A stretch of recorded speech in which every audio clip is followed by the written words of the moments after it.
Hello bros and sis. GTA 6 leaks இதை பற்றி நம்ம எல்லாமே முடிஞ்சதுக்கப்புறம் ஆறாமரை உட்காந்து பேசலான்னு இருந்தேன். போகிற போக்க பார்த்தா கடைசியில் கேமே வெளியே வந்துடும் போல இருக்குது. நம்ம அதுக்கப்புறம் பொறுமையாக உட்காந்து பேச முடியாத அளவுக்கு ஆயிரும். இதை பற்றின விஷயங்கள் உங்களுக்கே தெரியும். இருந்தாலும் ஒரு ஷார்ட் ஸ்டோரியோட இதை முடிச்சுக்கலாம். சைபர் லீக் அப்படின்னு ஒரு ஹேக்கர் குரூப் இந்த GTA 6ஓட மொத்த ஃபைலையும் கேதர் பண்ணி கேமை லீக் பண்ணிடுவோன்னு ராக் ஸ்டார் கிட்ட பிளாக்மெயில் பண்ணுறாங்க. ஒரு பணைய கைதியாக GTA 6 பிடிச்சி வச்சுருக்காங்க. அவங்க டிமாண்ட் பண்ணுறது என்னென்னு பார்த்தீங்கன்னா, இனிமேல் வரக்கூடிய அந்த டிஜிட்டல் ரிலீஸ் கேமை வந்து அந்த மாதிரி பண்ணக்கூடாது, எங்களுக்கு டிஸ்க் எடிஷன் வேணும் அப்படின்ற மாதிரி அவங்க கேட்டிருக்காங்க. நியாயமான கேள்வி தான், எல்லா கேமர்ஸுக்கும் இருக்கிற ஒரு கேள்வி தான். இது ராக் ஸ்டார் தரப்பில் அடுத்த நடவடிக்கை எடுத்தாங்களான்னு கேட்டிங்கன்னா அது இன்றைக்கி வரைக்கும் கேள்விக்குறி தான். சைபர் லீக்ஸை எப்படியாவது கண்டுபிடிக்கணும், முடக்கணும்னு தான் இன்றைக்கி வரைக்கும் பிளான் பண்ணிகிட்டு இருக்காங்க. நிறைய பேர் சொல்கிறாங்க சைபர் லீக்கை வந்து பிடிச்சிட்டாங்க, அந்த டீமையே வந்து ஜெயிலில் போட்டாச்சு அப்படின்றாங்க. ஆனால் இருந்துமே லீக்ஸ் நிறைய வரப்போகிறதா இருக்குது. இப்போ இந்த ஜேசனோட கேம் பிளே மட்டும் ரிலீஸ் பண்ண அந்த கேம் லீக்ஸ் இப்போ அவங்க லூசியாவோடைய கேம் பிளேயும் ரிலீஸ் பண்ணுறதா சொல்கிறாங்க.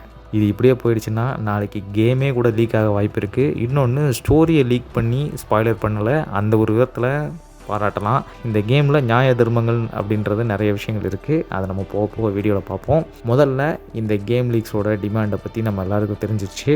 அடுத்தது சோனி நிறுவனத்தினுடைய ஏ சைடு அண்ட் பி சைடை பற்றி பார்க்கலாம். அதாவது ஃபஸ்ட்டு ஏ சைடு என்னென்னு பார்த்தீங்கன்னா, எனக்கும் சோனி ரொம்ப பிடிக்கும், எல்லாருக்கும் சோனி ப்ராடக்ட்ஸ் ரொம்ப பிடிக்கும்.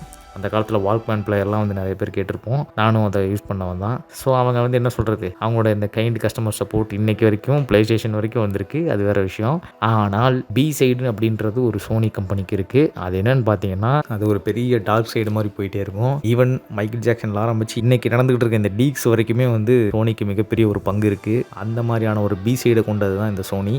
சோனியோட பிரச்சனை என்னென்னு பார்த்தீங்கன்னா, அஃப்கோர்ஸ் கேமர்ஸ் உலகத்தில் எல்லாரும் பேசிக்கிட்டு இருந்த ஒரு விஷயம் தான், சிடிஸை வந்து நாங்கள் இனிமேல் உருவாக்க மாட்டோம், ஒன்லி டிஜிட்டல் மட்டும்தான் அப்படின்னு வெடிச்சு பூதாகரமாக போய்கிட்டு இருக்கு. இந்த நிலைமையிலையும் கூட எரிய நெருப்பில் எண்ணெயை ஊற்றுற மாதிரி இன்னொரு அனௌன்ஸ்மெண்ட் ஒன்று கொடுத்துருக்காங்க. அதாவது என்னென்னு பார்த்தீங்கன்னா, நீங்கள் கேம் வாங்குறீங்க அப்படின்னா கேமுடைய லைசன்ஸ் மட்டும்தான் உங்கள் கையில் வருமே தவிர்த்து கேமினுடைய மொத்த டிஜிட்டல், அதாவது அந்த கேமே வந்து உங்கள் கைக்கு வராது. நீங்கள் விளையாடுறதுக்கான ஒரு பர்மிஷன், ஒரு லைசன்ஸ் மட்டும்தான் அவன் கொடுப்பானா. கேட்குறவங்களுக்கே எரிச்சல் ஆகுதுல்ல.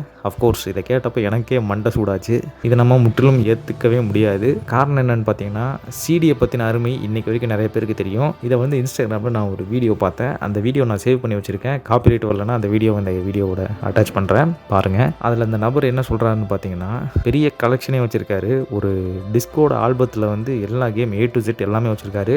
ஈவன் ப்ளே ஸ்டேஷன் 1 வந்த கேம்லேருந்து இப்போ PS5 வரைக்கும் வந்த அத்தனை கேமையும் வந்து அவர் கலெக்ட் பண்ணி வச்சுருக்காரு. அதை எல்லாத்தையும் காமிச்சு அவர் சொல்கிறது என்னென்னா, இதுதான் கேமுடைய ப்ரிசர்வேஷன் சொல்கிறாரு. கேமை வந்து இன்றைக்கி வரைக்கும் நம்ம ப்ரிசர்வ் பண்ணி வைக்கிறதுக்கான ஒரு விஷயந்தான் இந்த டிஸ்க் கலெக்ஷன் அப்படின்னு சொல்லி அவர் சொல்கிறாரு. அவர் சொல்கிறது ரொம்ப ரொம்ப நியாயமான விஷயந்தான். ஏன்னா நானே கவனிச்சிருக்கேன். ரெசிடென்ட் ஈவில் 4 வந்து என்கிட்ட ஃபஸ்ட்டு இருந்த அந்த PS2 டிஸ்கில் இருந்த வந்து வேறு. ஆனால் இப்போ நான் வந்து பிசியில் எமுலேட்டர் யூஸ் பண்ணியிருக்கேன், PS2 எமுலேட்டர். அந்த PS2 எமுலேட்டர் யூஸ் பண்ணி நான் விளையாடுறப்போ அதில் வந்து லேட்டஸ்ட் வெர்ஷன் சொன்னாங்க. அதில் நிறைய கேரக்டர்ஸுடைய ட்ரெஸ் வந்து சேஞ்ச் ஆகிருக்கு. இன்னும் முக்கியமான விஷயம் என்னென்னு பார்த்தீங்கன்னா, இப்போ ஒரு கட்டத்தில் அந்த கேம் பிளேயே மாற்றிருக்காங்க.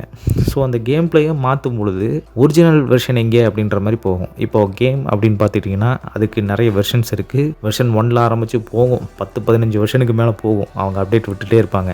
ஆனால் அந்த ஃபஸ்ட்டு வந்த அந்த ஒரிஜினல் ஓஜி வெர்ஷன் என்னென்னு பார்த்தீங்கன்னா அந்த ஃபஸ்ட்டு வெர்ஷனாக தான் இருக்கும். நிறைய மாற்றங்கள் கொண்டு வந்திருக்க மாட்டாங்க, சேஞ்சஸ் நிறைய இருந்திருக்காது. போக போக பார்த்தீங்கன்னா நிறைய மாற்றங்கள் விட்டுருப்பாங்க. உதாரணத்துக்கு நம்ம GTA 5 கூட எடுத்துக்குவோம்.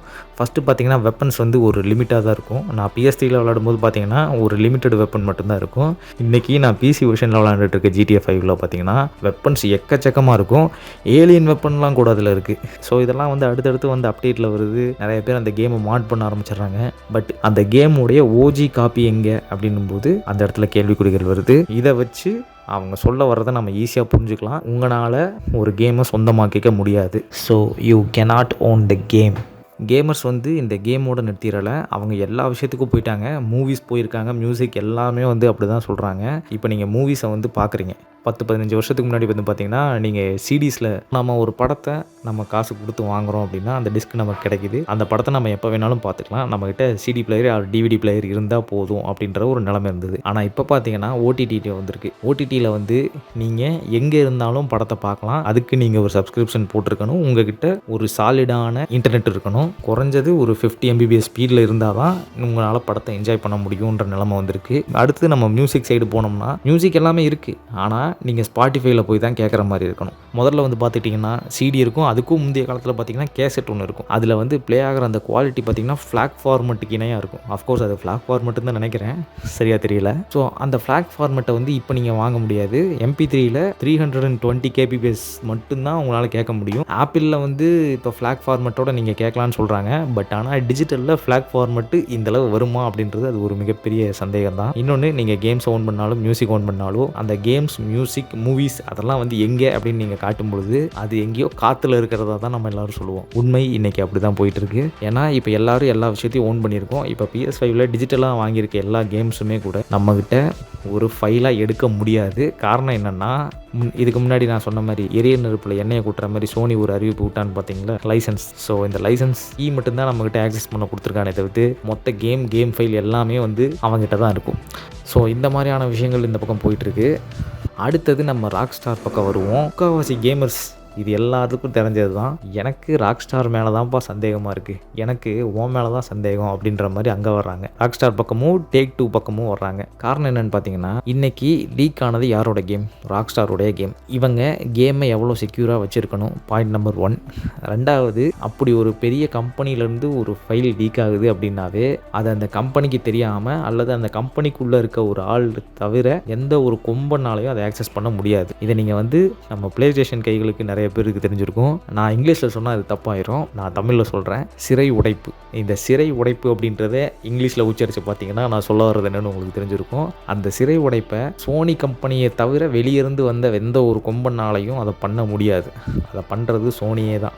அது வந்து வெளிச்சமாக தெரியுது. இருந்தாலுமே எங்களுக்கு எதுக்கு சம்மந்தம் இல்லை அப்படின்ற மாதிரி ஒதுங்கியிருக்காங்க. ஸோ நம்ம அப்படியே இந்த Take-Two அண்ட் ராக் ஸ்டார் கிட்ட வந்தோன்னு பார்த்தீங்கன்னா இங்கேயும் அதே நிலமை தான் நடந்திருக்கு. ஸோ ஒரு வேளை கேம் ரிலீஸ் ஆகிற டேட் நெருங்கிடுச்சு, மக்களுக்கு நம்ம வந்து ஹைப்பை ஏற்றணும், எல்லா கேமர்ஸுக்கு வந்து பசியை தூண்டணும் அப்படின்றதுக்காக இவங்களே பண்ண வேலையா இது அப்படின்ற மாதிரி அங்கேயும் ஒரு சந்தேகங்கள் வருது. எனக்கு இந்த இடத்துல என்னுடைய பர்சனல் கொஸ்டினை ஒன்று கேட்கலான்னு இருக்கேன் கைஸ். அதாவது என்னென்னா, 100 வருஷம் கழித்து ஒரு படம் ரிலீஸ் ஆக போகிறதான் 2015 ஒரு ட்ரெய்லர் ஒன்று விட்டாங்க. அந்த ட்ரெய்லர்லேயும் மென்ஷன் பண்ணாங்க, ட்ரெய்லரில் வர்ற காட்சிகள் இந்த படத்தில் வரப்போகிறது கிடையாது. இந்த படம் 100 வருஷம் கழித்து தான் இந்த படம் ரிலீஸ் ஆக போகுது அப்படின்னு சொன்னாங்க. ஸோ அந்த படம் வந்து GTA 6ஓட பட்ஜெட் அளவுக்கு இல்லை. இருந்தாலும் அவங்களோட மாஸ்டர் காப்பியை பயங்கரமாக செக்யூர் பண்ணி வச்சுருக்காங்க. இன்றைக்கி வரைக்கும் அந்த படத்துக்கு ஒரு லீக்ஸ் கூட வரல. GTA 6 அப்படின்றது வந்து $1 பில்லியன் பிஸ்னஸ் புழங்கக்கூடிய ஒரு கம்பெனி. அது அந்த கம்பெனிலேருந்து ஒருத்தன் இந்த கேமை லீக் பண்ணிட்டான், அது ஒரு ஹேக்கர் குரூப் இதை லீக் பண்ணிருச்சு அப்படின்னும் போது அந்த இடத்துல ஒரு டவுட் வருது. இன்னொன்று, அவங்க டிமாண்ட் பண்ணுற விஷயமும் நமக்கு சந்தேகத்தை எழுப்புது. இதை பற்றி பாரிசாலன் கூட வீடியோ போட்டிருக்காரு. எப்போது பொலிட்டிக்கலாக பேசுகிறவர் கேம் சைடு வந்து பேசும்பொழுது நானே ஆச்சரியமாக அந்த வீடியோவை பார்த்தேன். இதுக்கு முன்னாடி கேம்ஸை பற்றி ஒரு வீடியோ போட்டிருக்காரு. ஸோ இந்த இடத்துல பாரிசாலன் அவர்களும் இருக்கட்டும், மற்ற கேமர்ஸாக இருக்கட்டும், அவங்க எல்லாருக்கும் வந்து வரக்கூடிய கேள்வி ஒன்று தான். எனக்கும் அந்த கேள்வி வருது. அதாவது என்னென்னா, சிடியை வந்து டிமாண்ட் பண்ணுறாங்க அப்படின்னும் பொழுது இது சோனிக்கு எதிரான ஒரு விஷயமா இல்லை ராக் ஸ்டாருக்கு எதிரான ஒரு விஷயமா அப்படின்றது எல்லாருக்கும் யோசிக்க தோணுது. நிறைய பேர் சொல்கிறாங்க இது வந்து ஒரு பெரிய கார்ப்பரேட் ஸ்டண்ட் அப்படின்றாங்க. ஸோ பெரிய பெரிய கார்ப்பரேட்ஸ், பல கோடிகளில் புரள்ற கம்பெனிகள் எல்லாமே வந்து அவங்க விளையாடுற விளையாட்டு நமக்கு தெரியாதுன்னு சொல்லுவாங்க. எங்கே ஆரம்பித்து எங்கே முடிய போகுதுன்னு இது தெரியலை. போகிற போக்க பார்த்தா நாளைக்கு கேமே லீக் ஆனாலும் பெரிய விஷயம் இல்லை.